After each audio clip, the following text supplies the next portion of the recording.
అమ్మా నీకు good news. మళ్ళీ ఏం చెప్పి చేస్తాడు? ఏంటి? నాకు క్లారిటీ వచ్చేసింది. ఏ విషయంలో?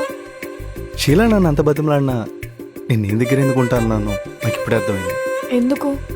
ఎందుకంటే నేను లవ్ చేస్తుంది షీలాని కాదు, నిన్నే. ఐ లవ్ యూ అమ్మా. ఏడ్చావులే, నీకంత సడన్ గా క్లారిటీ ఎలా వచ్చింది?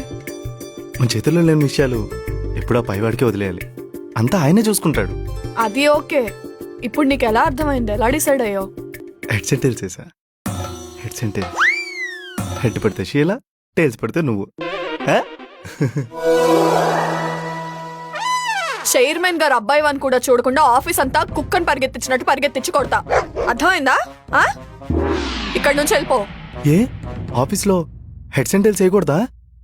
నాకు బూతులు వచ్చే ముందే ఇక్కడ నుంచి వెళ్ళిపో రిషి. అది కాదు, నేను చెప్పేది ఒకసారి. వెళ్ళమన్నానా? సరే, ఒక విషయం అడుగుతాను. ఇందాక నేను శృతితో మాట్లాడుతున్నప్పుడు నువ్వెందుకు జెలస్ ఫీల్ అయ్యావు? అంటే నువ్వు కూడా నన్ను లవ్ చేస్తున్నావు. వాటర్ బుక్ చేస్తాను, లగేజ్ షిఫ్ట్ చేసుకుంది.